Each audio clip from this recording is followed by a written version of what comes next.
Assalamualaikum warahmatullahi wabarakatuh. Nama saya Majid Himawan, Pak. Pertanyaan saya kayak gini, di sepak bola aja yang itu sudah jadi hiburan terakhir bagi kami rakyat gitu, itu aja udah dimasukin mafia. Nah kalau bangsa kita yang uangnya lebih besar atau menjanjikan lebih besar itu mafianya kayak gimana? Nah kami yang milenial ini yang kalau lihat Cak Nun ya saingan sama Atta Halilintar di YouTube itu. Mas, mau masuk dia main saat Atta Halilintar Mas? Di YouTube. Oh di YouTube. Di trending topik itu Pak. Sip. Karena maksudnya kan Atta Halilintar ikut. Siap. Iya siap. Atta Halilintar kan ikut-ikut Cak Nun pakai kayak gitu itu bando, cuma makomnya belum sampai kayak Cak Nun gitu. Oke, silakan Cak Nun, 10 menit Cak Nun. Yang pertama mafia dulu ya. Tapi tolong diingatkan. Jadi saya ini salah satu bukan tugas gitu ya. Yang nyentuh saya itu dunia sepak bola. Jadi kemarin saya seharusnya di Kamboja untuk final U22. Saya selalu sama Pak Indra ya. Saya selalu anak-anak sering ke rumah lah. Anak-anak sepak bola itu sering sholat bersama di sana dan seterusnya. Terus pada waktu U19 tanding di Sidoarjo tahun yang lalu, saya tuh kebetulan nonton sama Nahrawi, sama Menteri Olahraga. Terus sambil nonton saya BCI, Pak Nahrawi sampean itu harus punya hierarki pemahaman. Jadi hidup itu ada yang Anda pasti bisa selesaikan kalau dia masalah. Nomor 2, ada masalah yang mungkin bisa Anda selesaikan, mungkin tidak.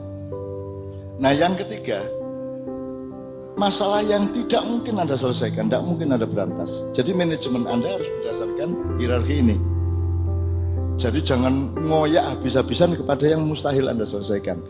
Loh, nek sing nomor 3 itu apa Cak? Saya bilang judi. Judi itu tidak mungkin Anda berantas.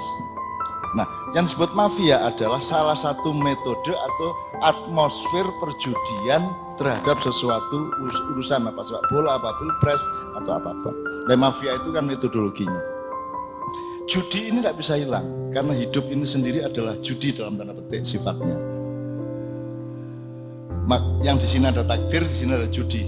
Kalau Sengkuni mengatakan saya tidak mau memilih takdir karena takdir memegang saya di tangannya dan dia tidak mau bersahabat sama saya, maka saya milih judi. Maka Sengkuni bikin judi Kurawa Pendawa. Kalau judi ada di genggaman saya, kalau takdir dia yang menggenggam saya, jadi saya milih judi. Jadi teman-teman sekalian, tidak usah sepak bola nasional, terawih loh kayak judi Mas. Ayo masjid iki 11 tatulikur, selawewu gitu Mas. Jadi judi tidak bisa hilang, apalagi sepak bola. Nah, kemudian dia mulai mempelajari, baru setahun lebih dikit baru dia menggerakkan anti mafia bola itu. Karena mafianya bisa Anda berantas, tapi judinya tidak bisa Anda berantas. Karena judi itu kapan saja dan apa saja bisa dijadikan bahan perjudian. Nomor mobil lewat sudah judi ya Mas. Ganjil apa genap judi, kan gitu. Dan seterusnya, judi itu tidak bisa dihilangkan. Karena hidup ini sebenarnya bersifat judi, bersifat spekulatif. Hidup ini bersifat semoga.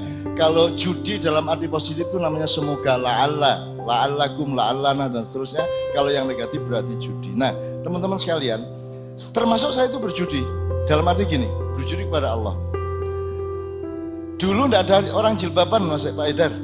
Zaman kita masih muda dulu tidak ada anak jilbaban. Bahkan istrinya Pak R tidak jilbaban, istrinya semua ketua umum tidak ada jilbaban. Istri Gus Dur tidak jilbaban, ibu saya tidak jilbaban. Mu'alimat tok yang memulai jilbab di Indonesia itu Mu'alimat Muhammadiyah. Sudah agak mulai jilbab, meskipun yang lainnya masih kerudung. Ya, gaya Minang. Terus saya bikin di UGM di mana-mana sampai ke seluruh Indonesia drama dan puisi yang judulnya Lautan Jilbab. Lautan itu berarti kan jilbabnya berjuta-juta Mas. Padahal waktu itu saat Jogja belum 10 orang aja nggak ada. Tapi saya berjudi. Lautan jilbab. Aku melihat hamparan lautan jilbab itu kan. Malaikat Israel ketawa. Oh, penunun. Melaitan opo jeding ya gak sampai. Menyung sak kutho 10 orang di Jalan Solo ndak orang jilbaban dipecat dari toko, ya toh? Pegawai negeri dipecat. Tapi terus karena mendengar kata-kata Israel, terus Jibrilnya sebagai koordinator bilang sama Allah, ya Allah ini di bumi ada Ainun begini, dia nekat bilang lautan jilbab, ini ada aktivisnya Jalaluddin ini. Ya. Dan itu penontonnya 30.000, 40.000 di Stadion Madiun, di Makassar, di Surabaya, dan saya menemani mereka yang berjilbab yang dipecat di pengadilan.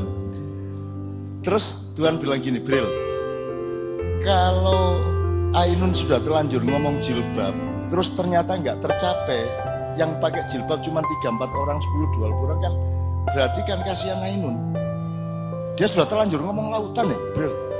Ya sudah, sekarang kasih hidayah mereka supaya pada pakai jilbab semua, gitu. Akhirnya terjadilah. Jadi bukan saya hebat mas, tapi kan Allah tidak tega. Jadi hidup itu sederhana, bagaimana bikin setiap hari Anda melakukan apapun supaya Allah tidak tega sama Anda, itu sederhana kok. Janji sama istri, insya Allah di tahun depan tak beliin mobil baru. Terus menjelang membelikan kok tidak ada gejala punya rezeki, bilang sama Allah malam-malam, ya Allah saya terlanjur bilang sama istri, jangan pemalukan saya, kan saya ini suami yang berusaha baik. Gitu. Yo dikasih gitu. Betul mas? Yang santai hidup kok kaku, kerengan. Ya, jadi soal judi tadi mas, Anda harus bedakan itu wasilah apa goyahnya. Ya, pelakunya itu adalah foto-foto perjudian. Itu Makau, Singapura, Jakarta, Jogja, Surabaya, Bali. Dan semua orang-orang yang ditangkap sekarang itu saya ngerti betul mereka dan seterusnya. Tapi oke, cukup itu ya soal mafia ya mas. 5 menit lagi Cak. Ya, sekarang yang soal nah itu termasuk Indonesia akan memimpin dunia. Karena saya tahu mas, sekarang ini giliran kita untuk Arab Spring. Jadi setelah menghancurkan persatuan Uni Soviet, kemudian balkanisasi ya, kemudian Arab Spring dari Afghanistan sampai Irak, sampai Libya, sampai sekarang Syria tidak selesai. Sekarang ini sebenarnya penguasaan kilang minyak dan aset-aset dunia oleh para siluman-siluman dunia ini. Sekarang ini giliran Indonesia. Nah Indonesia tidak perlu disiriahkan, meskipun ada orang yang takut itu, tidak ada Saddam Hussein-nya, tidak perlu dikadafikan, tidak perlu. Indonesia itu gampang, dimingi-mingi wis seneng, gumunan, kayak jalan tol wis cep wis, gitu. Ya jadi Indonesia tidak perlu disuriahkan. Nah teman-teman sekalian, makanya kalau kita ngomong perdamaian ini jangan sampai perdamaian orang yang diperkosa tapi dibeliin rumah. Dia merasa maju karena punya rumah padahal hasil pemerkosaan, misalnya gitu ya mas ya. Maka kita harus set up kembali, kita harus kita pikir mindset ulang kita. Kalau Islam begini, globalisasi begini, Barat begini, materialisme begini. Oke. Jadi kenapa saya bilang Indonesia pemimpin dunia itu supaya Allah dengar. Waduh Ainun, aduh ya wis gak apa-apa wis ya. Nah, kita. Saya bukan secara ilmiah, futurologis meramal bahwa Indonesia akan bangkit. Ya. Saya keliling sekarang udah ke 4.040 juta titik. Ya makian di mana-mana. Itu isinya optimisme, gembira, bahagia. Wis pokoknya nekat aja, nekat, bahagia. Nggak usah nunggu siapa presidennya, bahagia sekarang. Ayo, semua harus bikin bahagia. Semua itu ibadah itu bahagia. Sekarang kalau ngomong ini perdamaian, kamu berani ya? Kalau Allah itu bilang, wa ma khalaqtul jinna wal insa illa liya'budun. Saya tidak menciptakan jin dan manusia kecuali untuk beribadah. Jadi tidak ada kemungkinan hidup ini kecuali beribadah. Tidak boleh yang lainnya. Maka kata ibadahnya yang kita elaborasi. Jangan hanya terbatas pada ibadah mahdhah syariat Islam. Semua harus diibadahkan. Main sepak bola diibadahkan. Ketemu kehadiran. Anda menemukan Allah di rumput. Anda menemukan Allah di jari-jarimu. Ini karya Allah, idenya Allah. Maka semua manusia itu cuma materi, dia cuma apa. Tapi begitu Allah hadir pada manusia, manusia menjadi siapa. Hanya karena kehadiran Allah, maka apa, menjadi siapa. Maka manusia ketika mau diciptakan, Allah tidak menyebut Adam, Allah tidak menyebut nas atau manusia. Yang disebut Allah adalah khalifah. Kenapa? Karena dia menjadi manusia, bukan binatang, bukan tanaman, karena dia punya fungsi khalifah. Sekarang kita sampai pada puncak perdebatan intelektual di mana kata khilafah itu haram sekarang, haramnya di Indonesia. Coba. Jadi Indonesia ini resolusi rendah, Mas. IQ rendah. Nyun sewu ya. Sampean melihat gula itu karena rupanya gula Anda lihat, ataukah setelah Anda cicipi? Kalau Anda beli di supermarket itu, bungkusan gula, bungkusan garam, kan Anda melihat dari resolusi yang paling rendah, yaitu yang kasat mata. Sebenarnya gula itu baru Anda yakini gula itu setelah Anda cicipi, Anda makan, ataukah ketika Anda melihat? Nah sekarang kesempatan untuk resolusi agak meninggi kan susah, Mas. Yang Anda sebut orang Islam itu siapa? Yang berkelakuan baik, akhlakul karimah, ataukah yang beridentitas KTP Islam? Jadi sebenarnya kunci diskusi ini itu, Pak. Yang kamu maksud Islam itu apa? Resolusi tinggi apa rendah? Itu. Kalau Islam itu adalah kumpulan orang-orang yang beragama Islam, artinya identitas, maka kalau Islam menguasai dunia itu maksudnya apa? Kayak Ottoman, berkuasa secara politik dan ekonomi, ataukah bangsa-bangsa di dunia berperilaku Islami? Yang mana? Terserah mau kerajaan, mau apapun, mau republik, mau kesatuan, yang penting polisi dan rakyatnya berperilaku Islami. Yang mana Islam berkuasa itu? Islam itu akhlak apa identitas? Nah tapi kan semua yang bicarakan kan identitas.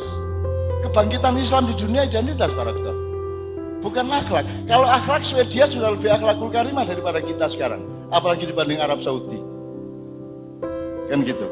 Jadi yang dimaksud itu apa? Yang dimaksud ini Islam di sini apa? Perilaku. Kalau perilaku tidak terikat. Kalau urusannya gula harus gula, tapi kalau urusannya manis boleh tidak gula. Which one? Nah, itu pertanyaan gitu Mas ya.